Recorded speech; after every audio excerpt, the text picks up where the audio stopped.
length, time, temperature, distance, speed, acceleration, area, volume. There are so many quantity which can be measured.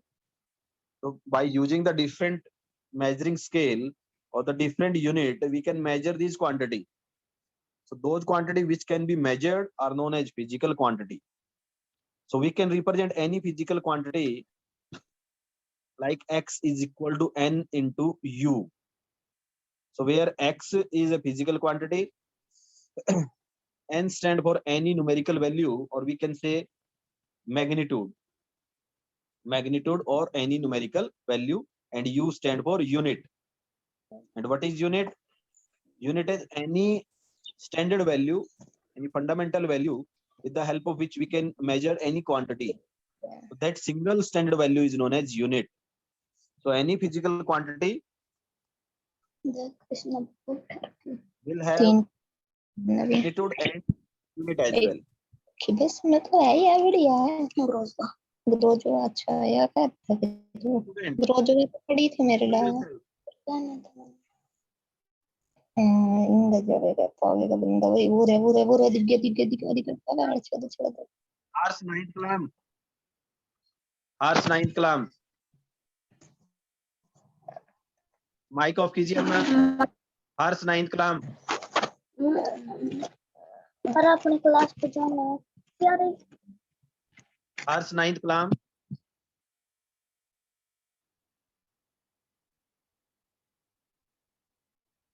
और बेटा class के बीच में आपने किसी ने भी अपने माइक को ऑन नहीं करना है. एंड में लास्ट के 10 मिनट हम डिस्कस करेंगे.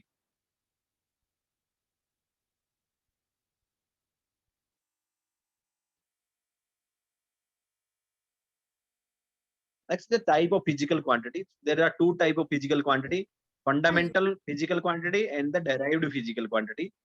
Fundamental quantity are those quantity which does not depend on other physical quantity. Means they are independent, like mass, length, time. Mass, length, time does not depend on any other quantity. So they are independent quantity, means they are basic quantity. These are known as fundamental physical quantity. Fundamental physical quantity. So to measure mass, we does not require any other quantity. For the measurement of length, we does not require any other physical quantity. For the measurement of time, we does not require any other physical quantity. Yes, student, we are on the topic derived physical quantity. So let's take an example of speed. So speed is having the formula distance divided by time. So for measurement of speed, we need two physical quantity. One is distance and the second is time. In the same manner, acceleration, force, like formula of the force is mass multiplied by acceleration. So we need two physical quantity, mass and acceleration. For the measurement of acceleration, we again need two physical quantity, speed and time. So these are the quantity which derived from some other physical quantity, which depend on some other physical quantity. That is why they are known as derived physical quantity. Next is unit. What is unit? So for measurement of any quantity, we need a standard value and a fixed amount or the number used as a standard for measurement. Standard of measurement is known as unit. For example, unit of mass is kilogram. So for the measurement of mass, we required a unit known as kilogram, means kg. 1 kg, 2 kg, 3 kg. We will measure the mass like this. For the measurement of length, we required meter. So unit of length is meter. 1 meter, 2 meter, 3 meter. We will measure the length like this. Unit of time is second. Second. So for the measurement of time, we required a unit second. Next, system of unit. There are four system of unit. First is CGS. So every system of unit is denoted in a short form, CGS, centimeter gram second. Centimeter gram second. So in every system of unit, we have to measure length, mass and time. Length, mass and time. So as the name suggests, CGS, centimeter gram second. So for the measurement of length, we will use centimeter. For the measurement of mass, we will use gram. For measurement of time, we will use second. So the system of unit in which length is measured in centimeter, mass is measured in gram, and time is measured in second. This type of system of unit is known as a CGS system. Centimeter, gram, second. Second system of unit is FPS. Foot pound second. The system of unit in which length is measured in foot, mass is measured in pound, and time is measured in second is known as foot pound second system. Third system is MKS, meter kilogram second. The system of unit in which length is measured in meter, mass is measured in kilogram, and time is measured in second. SI system, international system of unit. That system of unit is accepted all over the world. The system of unit in which length is measured in meter, mass is measured in kilogram, and time is measured in second is known as international system of unit or SI system of unit. So all the physical quantity which we will discuss in physics, they will have SI unit. So first of all, we will measure all the physical quantity in SI unit, international system of unit. So here is the table for you so that you can easily remember these system of unit with the help of this table. Next are the scalar quantity and the vector quantity. And the quantity means a physical quantity. The words quantity stand for physical quantity only in terms of physics. So in physics, whenever we will use quantity, it will understood that it is already a physical quantity. So scalar quantity means scalar physical quantity. The quantity which has only magnitude is called scalar quantity. Scalar quantity which have only magnitude, having only numerical value, no need of direction. Only having numerical value means only having magnitude is known as a scalar quantity. For example, length, mass, time, distance, speed, area, volume. So for the measurement of these quantity, we does not require any direction. We need only numerical value. Like length is 20 meter. We does not require any direction. Mass, say 5 kilograms. So to measure 5 kilogram, we does not require any direction. What we required is only magnitude, only numerical value. And that numerical value in case of mass is 5 and the unit is kg. So 5 kg means only having magnitude and units. So that are the scalar quantity. Vector quantity, the quantity which has both magnitude and direction. The quantity which has both magnitude and direction are called vector quantity. So they are called vector quantity. Like displacement. So for the measurement of displacement, we require both. We need both direction as well as magnitude. For the measurement of velocity, we require both direction as well as magnitude. For the measurement of acceleration, momentum, force, we require both magnitude as well as direction. So the quantity which has both magnitude and direction is called vector quantity. And the quantity which has only magnitude is called a scalar quantity. So these are the topics which we have discussed in a physical quantity. Now I am going to revise the topic related to motion.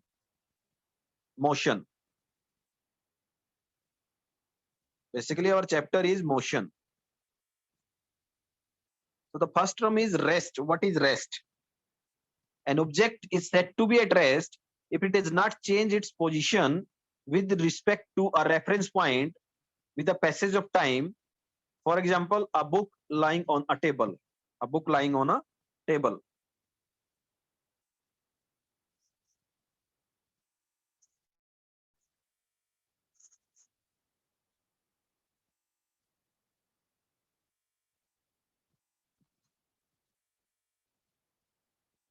Yes. Rest. An object is said to be at rest if it does not change its position with respect to a reference point with the passage of time. If any object, any body does not change its position, it continuously stay at stationary position, at a fixed position, remain at a fixed position, continuously at a stationary position. That stationary position or the fixed position is known as a reference point. With the passage of time, it does not change its position. With respect to a reference point, it does not change its position. Then the object is known as, is said to be at rest. Then the object is said to be at rest. Motion. An object is said to be in motion if it changes its position with respect to a reference point with the passage of time. Means with the passage of time, an object continuously changes its position with a reference point, with a fixed point. The object is continuously changing its position, then it is said to be in motion. For example, a car is moving on a road, a bicycle is moving on a road. So that bicycle or that train, or we can say the car or bike, continuously changing its position with respect to some fixed point. That fixed point may be a building, maybe a tree, maybe anything. So if an object continuously changes its position with respect to a fixed stationary point known as reference point, then the object is said to be in motion. And if it does not change its position, it remains stationary, then it is said to be at rest. So these are the difference between motion and rest. So in this chapter, we will discuss only about motion. So distance, the first term is distance. What is distance? It is the length of the actual path covered by an object between its initial and final position. So basically, what we are discussing about motion. We are discussing about motion. And when object is in motion, it will cover a certain length. It will cover some path, and that path is having some length.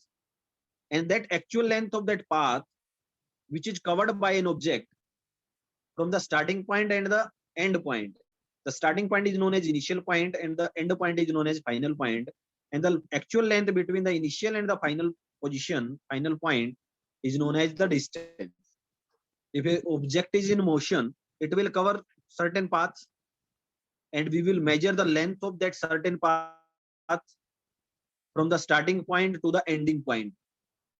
And that path length is known as a distance. It is denoted by S, or we can denote distance by X or Y.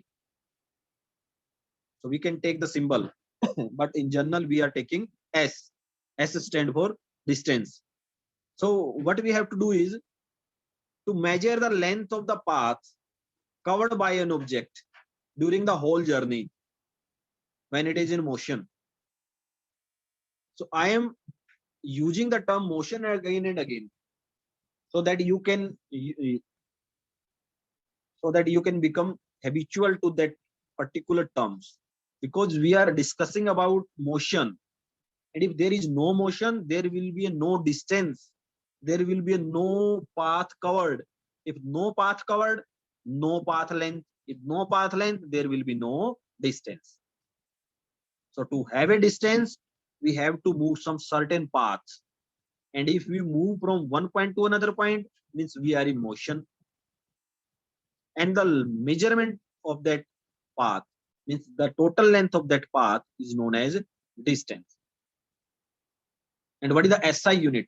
SI unit is meter. SI unit of distance is meter, means distance is measured in meter.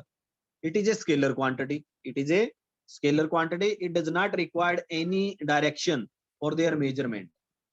So it depends on magnitude only. That is why it is a scalar quantity. Its SI unit is meter. SI unit is meter. It is always positive. Distance can never be negative, because length can never be negative. If we are measuring some length, so length can never be negative. We are not having any scale which can measure negative length. which can measure minus length. So if we are not able to measure the negative length, so how we are able to measure the negative distance? So distance can never be negative, it can never be zero. If it is zero, means object is at rest. Maybe in some of the book it is found that distance can be zero, but in actual situation, if you think about the actual situation, what does it mean that distance is zero? Means object is at rest. If object is at rest, if it is not moving, so we are not able to measure the length. If we are not measuring any length, mean distance is zero. So in practical situation, distance can never be zero, distance can never be negative. It is always positive. Distance never decreases with time. Yes, distance can never decreases with time. If object is in motion, the distance will always increase with time. Will always increase with time. For moving object, it never zero. It is never zero. If it is not decreasing, so it will not approaches to zero. It will remains increases. The next term is displacement. So what is displacement? Displacement again is a physical quantity. So because we can measure displacement, so it is the shortest distance between initial and the final position, or we can say initial and the final point. Shortest distance. It is a vector quantity. So to measure displacement, we need both magnitude as well as direction. That is why it is a vector quantity. Its SI unit is meter. SI unit of displacement is meter. So both distance and displacement have same unit. It can be negative, zero, or positive. Yes, displacement can be negative, it can be zero, or it may be positive. So for to understand this, we will discuss some numerical, and when we will discuss some numerical, then it will be very clear that displacement can be zero, it can be positive, can be negative. Displacement can decrease with time. Yes, it can decrease with time. If it is decreases, it may become zero, or after some time it may become negative. In the same manner as we are plotting the points on number line. On number line, we are having a negative points and a positive point and zero also. So displacement can be negative, can be zero, can be positive. For a moving body, so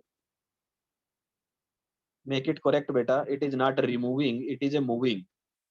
For a moving body, so make it correct, it is not removing, it is moving. So it is moving. Yes, for moving body,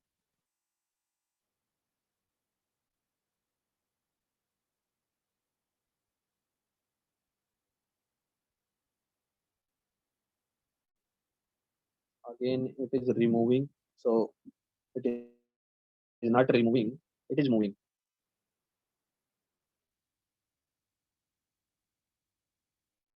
For moving body, it can be zero.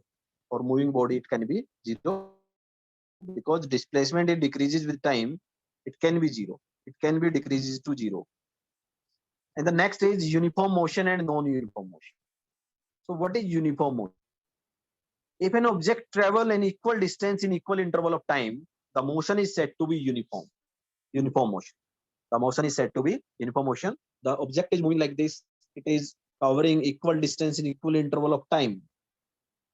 Like we are moving in a car, and the car is covering equal distance in equal interval of time. Let's the distance covered by a car is 1 kilometer, and to cover that 1 kilometer, car take 2 minutes. Again, the next 1 kilometer is covered in 2 minutes. Next 1 kilometer is covered in 2 minutes, and so on. If every 1 kilometer is covered in 2 kilometer, then we can say that the car is moving with a constant speed and it is in uniform motion. So what kind of motion is this?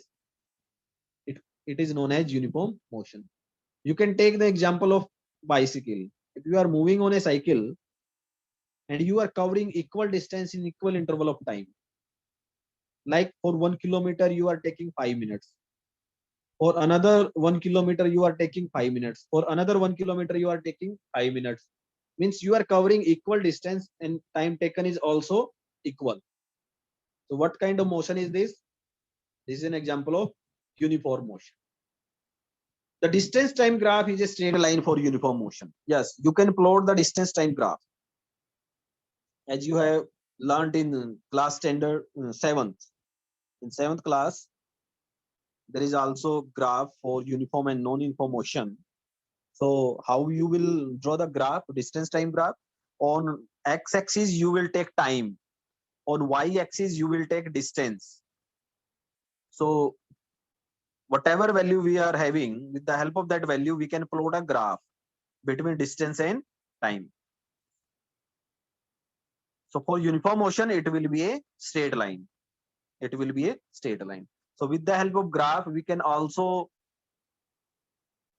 predict that whether the motion is uniform or non-uniform. If the graph is a straight line starting from the origin, so it will be a uniform motion. Non-uniform motion, if an object travel unequal distances in equal interval of time, then the motion is said to be non-uniform motion. Unequal distance in equal interval of time or equal distance in unequal interval of time, so that type of motion is known as non-uniform motion. Distance time graph is a curved line for non-uniform motion. Distance time graph is a curved line or it may be a zigzag line, but it will not be a straight line. It will not be a straight line. It can be any shape, but not a straight line. It can be zigzag, it can be curved, it can be circular. It may have any shape, but it will not have a straight line. So we can take an example like car is moving in a heavy traffic, or you are moving in a crowded area by cycle. So that are the example of non-uniform motion, because for a certain distance, say you are covering 1 kilometer in 2 minutes and another 1 kilometer in 5 minutes, another 1 kilometer in 10 minutes. So here equal distance, but time interval is not same.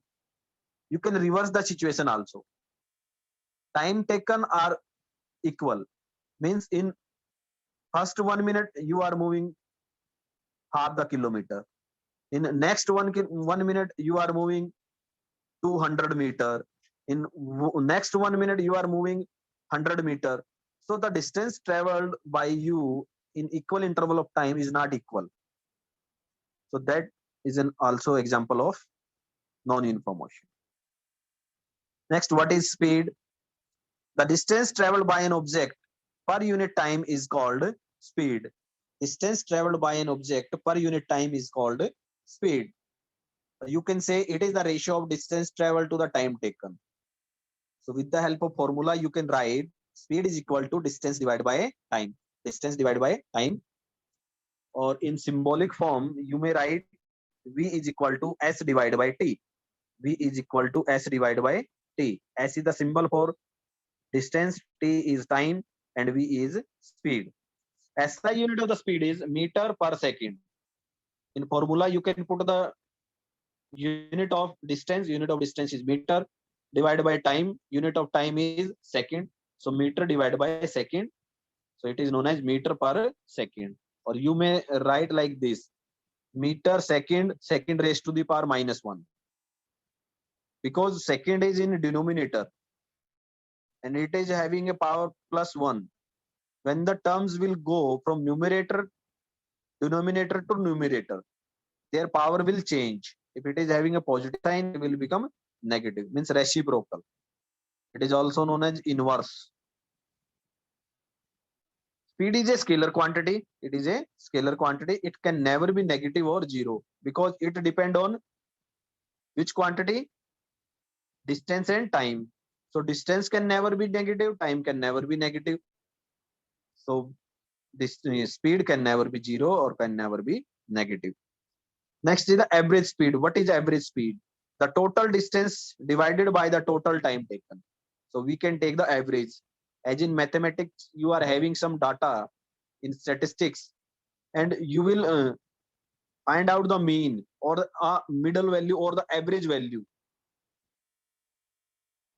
So in the same manner, we will add the total distance traveled by the object and divide by the total time taken by the object.